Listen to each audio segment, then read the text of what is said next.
हे कृष्णा भारतवर्ष, कैसे हो सारानु। I hope सब बढ़िया होंगे, कुछ न कुछ कर रहे होंगे, राइट। सो आज हम आपके लिए लेकर आए हैं इंडियन हिस्ट्री के टॉप 30 क्वेश्चन। जी हाँ गाइस, इसमें हम इंडियन हिस्ट्री के क्वेश्चन की बात करेंगे, साथ ही साथ स्टैटिक जीके को जहाँ तक हो सके कवर करने की कोशिश करेंगे। जो ये सेशन है वो बहुत इंपॉर्टेंट है, एसएससी रेलवे के लिए तो बहुत ज़्यादा इंपॉर्टेंट है, तो एंड तक देखना ना भूलें। सो बढ़ते हैं सेशन के without wasting and time, let's get started. So first question हमारी स्क्रीन के सामने है कि खानवा का युद्ध किसके मध्य लड़ा गया था। तो बहुत इंपॉर्टेंट है, अगर हिस्ट्री इसमें बात करो तो मिडाइवल हिस्ट्री से क्वेश्चन आता है। तो ये लड़ा गया था राणा सांगा व बाबर के मध्य, या कई बार पूछा जाता है इसमें विजय किसकी हुई थी। याद रखना बाबर विजयी हुआ था। और ये लड़ा कब गया था, तो याद रखें 1527। अगर डेट भी पूछ ले 17 मार्च 1527 ध्यान रखें, राइट। नेक्स्ट है, ऋग्वेद में कुल कितने मंडल हैं। मोस्ट इंपॉर्टेंट क्वेश्चन, 10 मंडल। और इसमें अगर पूछे सूक्त कितने हैं, तो सूक्तों की संख्या हो जाएगी 1028 और 10,000 लगभग 500 या 600 ऋचाएँ हैं ना। कई बुक्स 500 लिखती है, या कई बुक्स 462 भी लिखती है, कई बुक्स 600 लिखती हैं। तो मैं बता दूं ऑप्शन में आपको इतनी कन्फ्यूजन नहीं मिलेगी, आप आराम से कर सकते हो, राइट। होगी 10,500 600 के बीच में ही।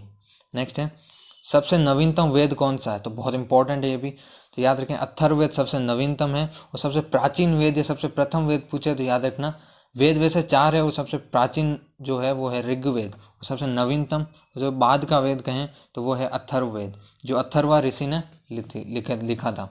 नेक्स्ट है, सिंधु घाटी सभ्यता की खोज कब हुई थी।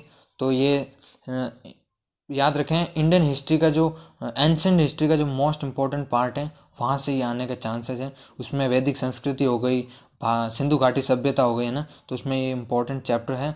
1921 यानी 1921 में ये हुआ था खोज, और किसके द्वारा की गई थी, तो याद रखें राय बहादुर दयाराम साहनी, राइट। नेक्स्ट है, कुरु महाजनपद की राजधानी क्या थी। तो पता होना चाहिए आपको, इंद्रप्रस्थ थी। और ये इंद्रप्रस्थ वही जो वर्तमान में क्या है, दिल्ली। तो यह कई बार इस क्वेश्चन को ऐसे ही पूछा जाता है कि दिल्ली जो है उसका प्राचीन नाम क्या था। तो याद रखें इंद्रप्रस्थ दिल्ली का प्राचीन नाम था। और यहाँ पर कुरु महाजनपद की बात हो रही है, तो याद रखें जनपद जो महाजनपद थे वो टोटल 16 थे, और इसका उल्लेख कहाँ मिलता है, अंगुत्तर निकाय में मिलता है, राइट। नेक्स्ट है, गौतम बुद्ध की माता का क्या नाम था। तो गौतम बुद्ध की जो माता थी उनका नाम था माया देवी। और बता दूँ गौतम बुद्ध के जन्म के 7वें दिन ही इनकी मृत्यु हो गई थी, राइट। सो ये ध्यान रखें। नेक्स्ट है, जैन धर्म के दूसरे तीर्थंकर कौन हुए। तो याद रखें जैन धर्म के जो दूसरे तीर्थंकर हुए वो हुए थे अजीतनाथ। और जिनका प्रतीक चिन्ह क्या है, तो कई बार पूछा था इसका, याद रखना इनका प्रतीक चिन्ह हाथी है। और भगवान महावीर स्वामी का प्रतीक चिन्ह पूछें तो याद रखें उनका सिंह है ना, शेर। नेक्स्ट है, विश्व का सबसे बड़ा महाकाव्य कौन सा है। तो ये भी इंपॉर्टेंट है, विश्व का सबसे बड़ा महाकाव्य महाभारत है। और इसके पीछे रीज़न क्या है ये आप जान लीजिए आज, कि इसे विश्व का सबसे बड़ा महाकाव्य कहते क्यों हैं। तो इसका जो रीज़न है वो साफ है, क्योंकि महाभारत ही एकमात्र ऐसा ग्रंथ है जिसमें 1,00,000 प्लस श्लोक है, यानी 1,10,000 श्लोक वाला ये ग्रंथ विश्व का सबसे बड़ा महाकाव्य है। वैसे रामायण भी है, लेकिन रामायण में 24,000 श्लोक है, याद रखें। नेक्स्ट है, वैसे 2 महाकाव्य याद रखें, रामायण और महाभारत। नेक्स्ट है, ईसा मसीह को सूली पर किसने चढ़ाया था। तो ईसा मसीह को जो सूली पर चढ़ाया था, याद रखना रोमन गवर्नर था। कौन था, पॉन्टियस, या कई बार नॉर्मली पॉन्टियस ही लिखा आता है। तो ये तो मैं बता दूं कौन था, वो रोमन गवर्नर था, ये ध्यान रखें। नेक्स्ट है, अजातशत्रु ने मगध पर कितने वर्ष शासन किया था। तो याद रखें अजातशत्रु ने मगध पर जो शासन किया था वो किया था 32 वर्ष। याद रखें जो महाजनपद थे 16, उनमें से एक मगध भी था जिसकी राजधानी गिरिव्रज या राजगृह कह सकते हो ना। नेक्स्ट है हमारे सामने, मौर्य साम्राज्य की स्थापना कब हुई थी। तो याद रखें मौर्य साम्राज्य की स्थापना 322 ईसा पूर्व में हुई थी। और किसके द्वारा की गई थी, चंद्रगुप्त मौर्य के द्वारा। और इसमें जो मदद की थी वो की थी आचार्य चाणक्य ने। घनानंद के साम्राज्य को उखाड़कर मौर्य साम्राज्य की स्थापना की गई थी, राइट। तो ये सारे फैक्ट याद रखें। नेक्स्ट है, कहने को इस वीडियो में हम टॉप 30 क्वेश्चन चेक करने वाले हैं, साथ ही साथ इसमें हम बहुत सारे फैक्ट बता रहा हूँ, लगभग 60 क्वेश्चन 70 क्वेश्चन तक आज चले जाएंगे ना। तो ये ध्यान रखें, क्योंकि जहाँ तक मेरा चांसेस ये होता है कि मैं वीडियो में जो क्वालिटी है उसको बढ़ा कर रखूँ और जो इस ड्यूरेशन है वो कम करूँ, लेकिन कंटेंट ज़्यादा देने की कोशिश करता हूँ, राइट। तो ये मेरे ख्याल से बहुत ज़्यादा सही रहता है। नेक्स्ट है, सिकंदर का सेनापति कौन था? तो आपको पता होना चाहिए, सिकंदर का सेनापति था सेल्यूकस निकेटर। जो सेल्यूकस निकेटर बाद में जो चंद्रगुप्त मौर्य था उसके शासनकाल में उसके दरबार में रहता था, वो इसको ही हराया था।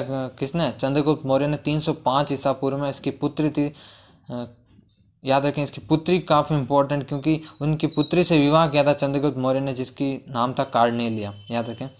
नेक्स्ट है, अजंता की गुफाएं बौद्ध धर्म के किस शाखा से संबंधित है? बहुत इंपॉर्टेंट है, याद रखना, महायान शाखा। कौन सी शाखा? महायान शाखा। देखो वैसे बौद्ध धर्म जो है वो ये शाखा में बटा हुआ है, 2 शाखाएं इसकी प्रमुख, हीनयान और महायान।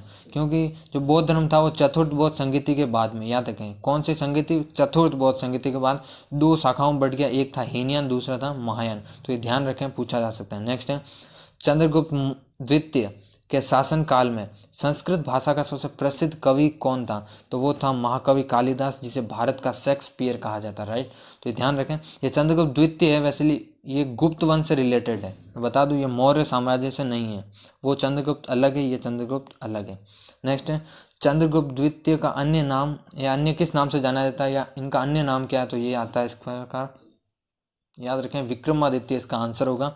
नेक्स्ट है, कुतुबुद्दीन ऐबक किसका गुलाम था? तो या आपको पता भी होना चाहिए, इसके बारे में फैक्ट बता दूं, मोहम्मद गोरी का गुलाम था। और अब इसके फैक्ट की ओर नज़र डालते हैं थोड़ा। देखो गुलाम था ना, इसीलिए इसने गुलाम वंश की स्थापना की थी। कब? 1206 में। और 1210 में तो मृत्यु हो गई थी कुतुबुद्दीन ऐबक की। कैसे? चौगान खेल रहे थे भाई साहब, है ना, जिसे आज के भाषा में कहते हैं पोलो खेल रहे थे, और वो उनकी हो गई डेथ। तो ये बेसिकली गुलाम होने के कारण इन्होंने गुलाम वंश कहा जाता है, या इसे कई बार दास वंश भी कहा जाता है ना, तो दोनों सही है। नेक्स्ट है, किसके नेतृत्व में अरबों ने भारत पर पहला सफल आक्रमण किया? जी हाँ, किसका नेतृत्व किया था उस समय? तो याद रखना, अरबों की जो सेना थी उसने मोहम्मद बिन कासिम का नेतृत्व किया था, भारत पर पहला सफल आक्रमण किया था, राइट। नेक्स्ट है, अरबों ने सिंध पर विजय कब प्राप्त की थी? तो बता दूं, 712 ईस्वी में अरबों ने सिंध पर विजय प्राप्त की थी। तो काफ़ी बार पूछा जा चुका है। और इस अरब की जो सिंध विजय वृत्तांत है, इसका उल्लेख कहाँ आता है? याद रखना, चचनामा। और चचनामा वो पुस्तक है जो अज्ञात लेखक द्वारा अभी तक, क्योंकि उसका पता नहीं चल पाया है, और कई पुस्तक इसका अली अहमद भी लिखती है, याद रखना। तो इसके ऊपर काफ़ी कंट्रोवर्सी हो सकती है। और नेक्स्ट है, किसको इस्लामी वास्तुकला का रत्न कहा जाता है? जी हाँ, इस्लामी वास्तुकला का जो रत्न कहा जाता है वो कहा जाता है अलाई दरवाज़ा, याद रखें।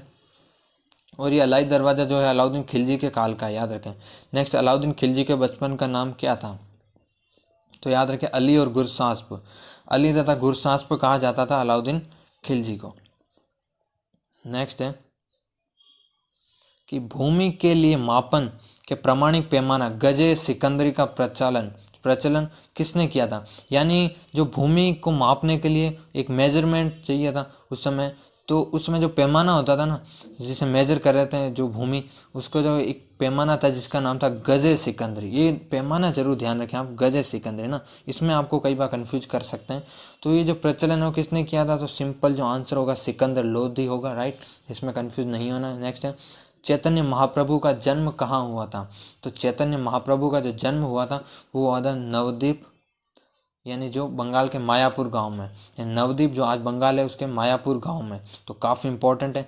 चैतन्य महाप्रभु जो वैष्णव है उनके लिए बहुत एक ऊंचा स्थान है चैतन्य महाप्रभु का। बता दूं, कलयुग में जब भगवान राधा और कृष्ण का एक तरह से सम्मिलित अवतार है, चैतन्य महाप्रभु के रूप में भगवान श्री कृष्ण अवतरित हुए थे। तो काफ़ी इंपॉर्टेंट, ध्यान रखें, है ना। चैतन्य महाप्रभु का जो जन्म है वो कई बार पश्चिम बंगाल लिखा था, ऑप्शन में यही आता है, तो आपको सिंपल ये ध्यान रखना है। लेकिन गांव कई बार पूछा तो याद रखना मायापुर, राइट। नेक्स्ट है, सिखों के तीसरे गुरु कौन हुए थे? तो जो सिखों के तीसरे गुरु हुए थे वो हुए थे गुरु अमरदास। काफ़ी इंपॉर्टेंट है, याद रखें, गुरु अमरदास सिखों के तीसरे गुरु हुए थे। और सिखों के 10वें गुरु गुरु गोबिंद सिंह, और सिख धर्म की स्थापना की थी गुरु नानक ने, राइट। नेक्स्ट है, बंदा बहादुर का वास्तविक नाम क्या था? तो बंदा जो बहादुर, उनका जो वास्तविक नाम था वो लक्ष्मण दास था, याद रखें। नेक्स्ट है, भारत में सिविल सेवा परीक्षा की जो शुरुआत है वो कब से हुई थी? तो ये बेसिक क्वेश्चन है। 1919 का भारत परीक्षा अधिनियम के तहत 1922 ईस्वी में इसकी स्टार्टिंग हुई थी इस परीक्षा की। और ये ध्यान रखें किस एक्ट के तहत, तो एक्ट जो है वो है भारत परिषद अधिनियम, कौन सा, 1919 का। नेक्स्ट है चौरी चौरा कांड कब घटित हुआ था, तो वो हुआ था 1922 में। कब हुआ था, 1922 में, तो काफ़ी इंपॉर्टेंट है, ध्यान रखें। नेक्स्ट है किसके शासनकाल में रोलेट एक्ट पारित हुआ था, तो पता होना चाहिए लॉर्ड चेम्सफोर्ड के शासनकाल में रोलेट एक्ट पारित हुआ था। और पता है रोलेट एक्ट और जो इसके साथ साथ एक और ध्यान रखें, जो दोनों 1919 में हुए थे, यानी जो जनरल डायर ने गोली का आदेश दिया था वो कौन सा हुआ था, जलियांवाला बाग हत्याकांड, तो वो भी हुआ था 1919 को। रोलेट एक्ट भी 1919 को हुआ था। तो इन दोनों को याद रखें, लॉर्ड चेम्सफोर्ड के शासनकाल था, उस समय गवर्नर जनरल यही थे। नेक्स्ट है मोहन, यानी महात्मा गांधी का पूरा नाम क्या था, तो वो है मोहनदास करमचंद गांधी। आप सबको पता होगा, ये बिल्कुल बेसिक क्वेश्चन है। नेक्स्ट है चंद्रशेखर आज़ाद के पिता का नाम क्या था, तो काफ़ी इंपॉर्टेंट है। चंद्रशेखर आज़ाद ने नारा दिया था कि हम आज़ाद हैं, आज़ाद ही रहेंगे, ना, आज़ाद ही रहे हैं और आज़ाद ही रहेंगे, ये नारा याद रखें, काफ़ी इंपॉर्टेंट स्लोगन, कई बार पूछा जाता है एग्जाम में। पंडित सीताराम तिवारी के पिता का नाम था। और कई बार पूछा जा सकता है चंद्रशेखर आज़ाद का पूरा नाम क्या है, वास्तविक नाम, तो याद रखें चंद्रशेखर तिवारी, राइट। नेक्स्ट है, और जो आज का फाइनल क्वेश्चन है हमारा, वो है द्वितीय गोलमेज सम्मेलन का आयोजन कब हुआ था, तो गोलमेज सम्मेलन बेसिकली 3 हुए थे। तो जो पहला हुआ था 1930 को हुआ था, दूसरा 31 को हुआ था, और तीसरा 32 को हुआ था। और तीनों में शामिल होने वाले भारत की तरफ से एकमात्र जो व्यक्ति थे वो थे डॉक्टर भीमराव अंबेडकर। काफ़ी इंपॉर्टेंट है, याद रखें।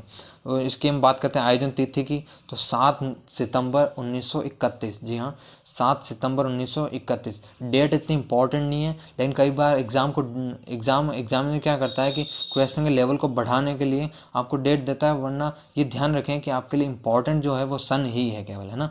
सो आज के लिए बस इतना ही। Till then have a nice day, bye bye, take care.